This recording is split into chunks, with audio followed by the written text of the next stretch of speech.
Herkese yeniden merhaba, kanalıma hoş geldiniz. Bugün dışarı çıkıyordum ve makyajımı sizle birlikte neden yapmayayım ki diye düşündüm. Ve video çektim bir anda. Bugün günlük bir makyaj videosu çekeceğiz. Yani aslında dışarı çıkarken yaptığım makyaj, yani bu yaz günlerinde ağır ağır bir makyaj değil de böyle birazcık daha hafif ince bir makyaj, birazcık daha nude bir makyaj. İsterseniz hemen videoya geçelim.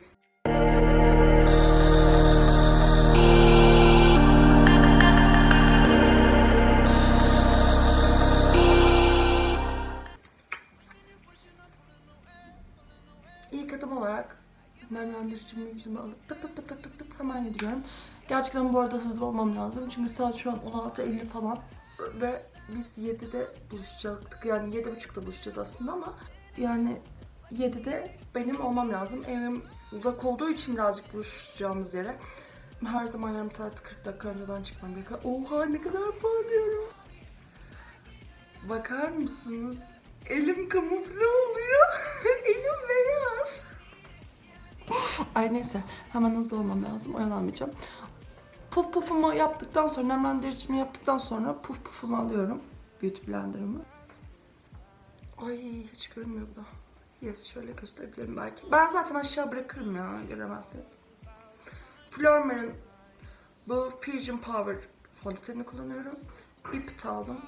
Yüzüme bırakacağım. İşte Sephora, geçen gün videomu izleyenler bilir. Bahsetmiştim Sephora'dan. Eski videomu şuraya koyarım. Tıklayarak izleyebilirsiniz. Yani gerçekten Sephora çok kalın yapılı. Bu çok ince yapılı. Hemen dağılıveriyor. Ve yani mesela BB krem niye kullanmıyorsun diyenler oluyor. BB krem bence çok ağır. Bence fondötenden daha ağır. Ben yani bilmiyorum, belki psikolojik olarak bana öyle geliyordur ama yani ben hiç sevmiyorum. Bu arada fark ettiyseniz kullanmadım. Baz. Çünkü yeteri kadar neon verdiğin için gerek duymuyorum. Şöyle dik durayım da ışık yavaş yavaş gidiyor. Bence fondötende en zor dağıtılan yer burun. Şu gözümün üzerine de geçiyorum. Hatta gözümün üzerine çok geçiyorum. Herhangi bir gözaltı morluğum olmadığı için kapatıcı kullanmayacağım. Ya ben bu ışık olayından bıktım artık. Gerçekten düzgün bir ışık almam lazım kendime. İşte nude makyaj dudağımı yok ettim. Bunu yaydıktan sonra hemen bunu alıyorum. Ve bu açılı fırçamı alıyorum. Şöyle göstereyim. Bunların hepsi AliExpress. Bunu almayayım, bir dakika. Şunu alayım. Şunu alıyorum, pufuduk fırçamı.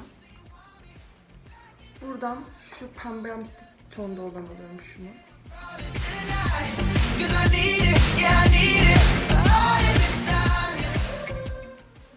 Eğer Ankara'daysam ve çok sıcaksa ve zaten okula gitmeyi sevmediğim için okula giderken genelde hiç yapmıyorum. Yani şu işlemlerin hiçbirine girmiyorum, fondöten işlemine falan. Aksaray'da hatta daha çok makyaj yapıyorum.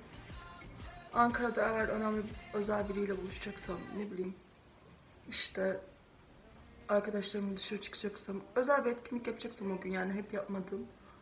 Çünkü Ankara'da çok dışarıda çıkmıyorum. İçimden gelmiyor daha doğrusu. Şimdi yine aynı renk tonuyla burnumu kaşıma kadar şöyle boyuyorum.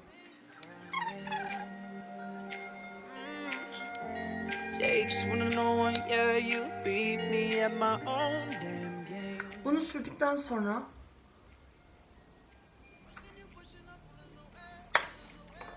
hemen şunu alıyorum.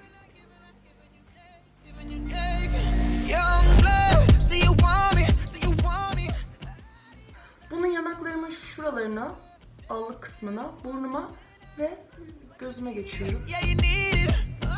Şimdi aynı fırçamla beyazdan alıp şuradaki renk beyazdan alıp highlighter bölgeme sürüyorum. Acayip toz tutuyor yalnız.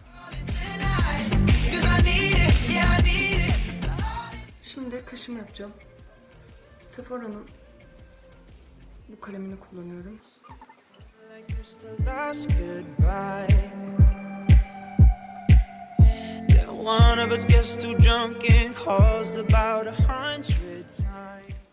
Kaşlarımı da çek. Şimdi yapıyorum. Ne yapsak? Eyeliner çekelim. Eyeliner yine Golden Rose'un eyeliner'ı. Looking at those strangers, hope to God you see my face. Young blood, say you want me, say you want me out of your life, and I'm just a dead man walking tonight. But you need it, yeah you need it, all of this time, yeah. Young blood, say you want me, say you want me back in your life. So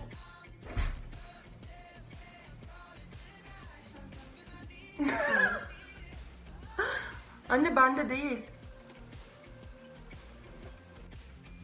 pushing, I'm pulling away from you. I giving you take, giving you take. You're running around and I'm running away from you, from you. Eyelinerimi de sürdükten sonra Sephora'nın Waterproof Rimmel'ini kullanıyorum.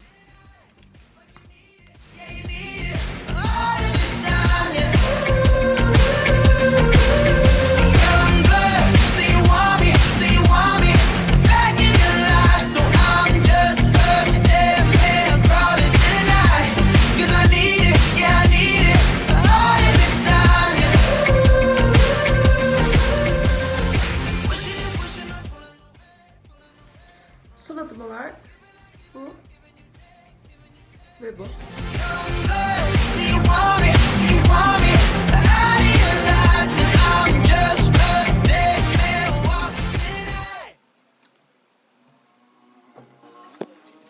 Birazcık da parlaklık vermesi için bunu kullanacağım.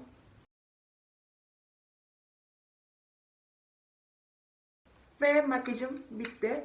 Bunların renk kodlarını aşağı bırakırım. İzlediğiniz için çok teşekkür ederim. Ben bu makyajı beğendim ve günlük olarak genelde hep bu makyajı yapıyorum. Klasik, fix, hiç değişmiyor yani. Belki bazen rujumun rengi değişiyor. Tekrardan çok teşekkür ederim. Kanalıma abone olmayı ve beğeni tuşuna basmayı unutmayın. Kendinize çok iyi bakın. Görüşmek üzere.